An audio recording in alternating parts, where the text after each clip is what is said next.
my parents kasi made sure that we would try everything. So lahat pinagsalihan namin. Ako, I started playing tennis when I was young. So I played for 2 years tennis when I was 8 to maybe 10. Or maybe I think it went to 11 or 12. But then also, we started to compete in triathlon as a family. So the 4 of us at that time, wala pa sa Solana, we would all compete, swim, bike, run. So we would train every single day. Every single day yon, we would join tournaments, we would join competitions. I think Sun Life was actually a big part of that also. Marami kayong sponsorships sometimes. Yes. If I'm not mistaken. So we went to Kamsur, we went to Cebu, Iron Kids races, and then I focused on running, and then I also played basketball, table tennis.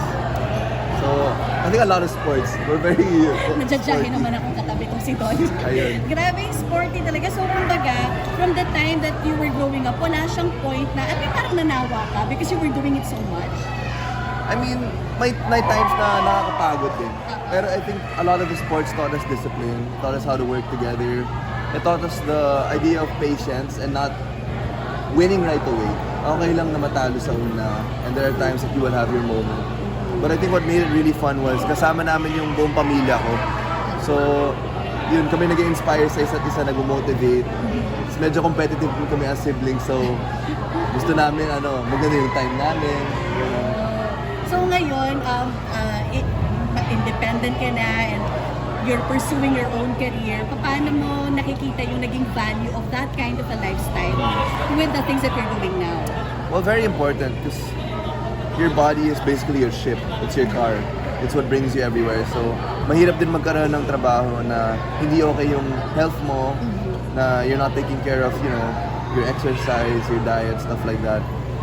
Me, I just make sure, well, kahit sobrang busy ng schedule ngayon, I still try my best to put in a workout from time to time, run, go to the gym, anything I can do to stay active. What about in terms of nutrition or food? I actually like eating anything. That's the thing. Pero for me, I think everything in moderation is okay. Not too much of everything. Okay. Pero if you're going to give yourself a treat, gusto mo medyo okay, something na yung favorite mo talaga and will give you comfort kapag ka, Treat? Ice cream siguro. Ice cream. Flavor. Gusto ko regaluan pala si Donny. Gusto ko yung cookies and cream. Favorite. Cookies and cream. Cookies and Ayan. cream. Okay. Yeah. So, yan, kumbaga, like in your daily life, you make sure that you exercise. Is it that? Not daily. Hindi ko kaya yung daily. Oo nga. Dati kaya ko daily. Ngayon medyo, siguro 3 times a week, okay na ako doon. So, you're also doing, like, you work every day, right? Yeah. So, mahirap to keep that schedule. Yeah. So, 3 times a week. Ayan. So, okay, so far, how has naman Sun Life inspired you in your health journey? And, being in this kind of company that has these advocacies. Yeah. I'm very happy that Sun Life, a big part of their advocacy is making sure other people also live healthier lives. And they can also do that by means of like creating structures, creating environments in which people can do that. And we're very much aligned in that because like looking at this now, sobrang ganda talaga ng establishment na to. Hindi lang normal na basketball court, pero ang dami kasi pwedeng gawin dito. And nakaka-inspire din kasi there's a lot of people who also helped in this, putting this up together. I heard during the 3x3, during the tournament, Sun Life gave 4,000 pesos for every single player. And they were able to raise a lot of money just to come up with this. And it looks great. I would actually play here. Sabi ko nga parang court ng village na maganda. And hindi lang sa basketball court, multi-purpose talaga. So, I love the fact that they're encouraging young people, not just young people, I'm sure everyone will be here, encouraging people to live healthier lives, to connect with each other, to find a place where they can all come together and go through it together. So, super, super nice. I like your point about, connecting people kasi that's the way it was with you and your siblings. Yes, diba? yes. Yun nga eh. Kasi you do it with other people, hindi lang mag-isa. So guys, any questions for Donny on his how he keeps his healthy lifestyle? How do you schedule in kasi di ba like mahaba yung preparation mo? Kano tagal mo siya prepare and also given na ang busy mo rin sa showbiz, paano mo siya naman yung triathlon po, di na ako nagko-compete. Di ko kaya yun ngayon. But I think a dream of mine is to compete again.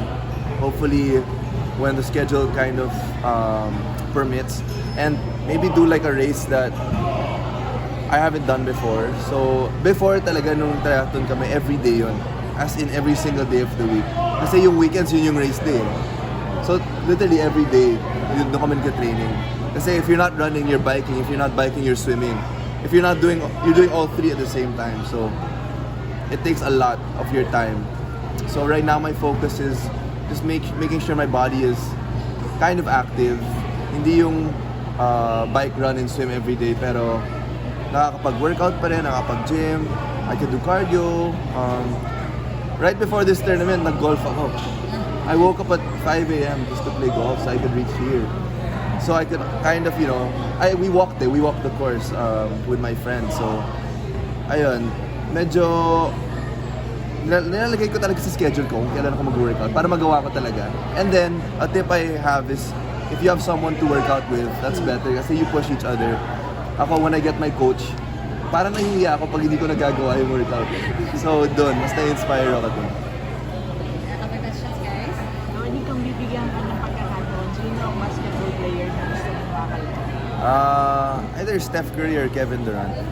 Yeah. Has that ever crossed your mind, playing or becoming a professional athlete? No, I mean, basketball was something I did for fun. And I'm not, like, it's not something I saw myself doing in the long run. First of all, sobrang hirap niya. Di ba? Mahirap na pumunta sa pro level. Hindi naman ako pro, hindi naman ako, yung basketball ko lang is more of like, keeping in shape, having fun with people, with your teammates. So, I still do that naman. Sometimes I join league games sa mga village namin, yung ganun na. Pero hindi naman yung competition talaga na pro. Yes. When you do sports activities, what motivates you to continue and inspires you when you do sports? You know, the number one inspiration for me right now are my parents because they still run marathons. My dad is turning 60. My dad is 50 plus and my mom is 50 plus and they still run marathons. I think they're running 1 or 2 marathons this year. So to see my parents training every day and me, I can't afford being a couch potato kasi parang grabe naman yun, yung parents ko nasa labas tapos tumatakbo ganun. So sila yung nagmo-motivate sa akin. Pati yung sister ko si Hannah, she's getting into marathons as well. So they keep telling me to hopefully pursue that one day. So, we'll see. It's not a joke talaga eh. Grabe yun. 3-4 hours na tumatakbo ka talaga. Ano iniisip mo, di ba, ng ganun katagal? Pero, discipline talaga yun. Ay, yes. Kasi As an ambassador, can you share your sun life plan na ginagamit yun? Well, my plan is both insurance and investment. So, I think that was a good plan to go for because yung insurance side, syempre covered na lahat. Pero, pag dumagdag ka rin ng investment side, umipin din yung pera mo kahit natutulog ka, gano'n. And if you compute that in the long run, kahit 2, 5, 10 years, 15 years, magbulat ka na ng sobrang laki na nangyayari sa pera niyo. So, ayun, it's a combination of both. Paano ka na-convince to I believe in, in their calling. I believe in revision.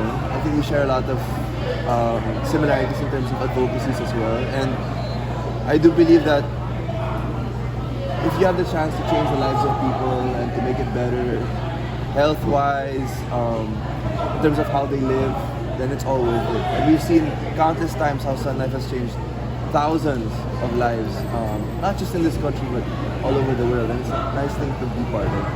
Yeah. Thank you. Any other questions, guys? Ano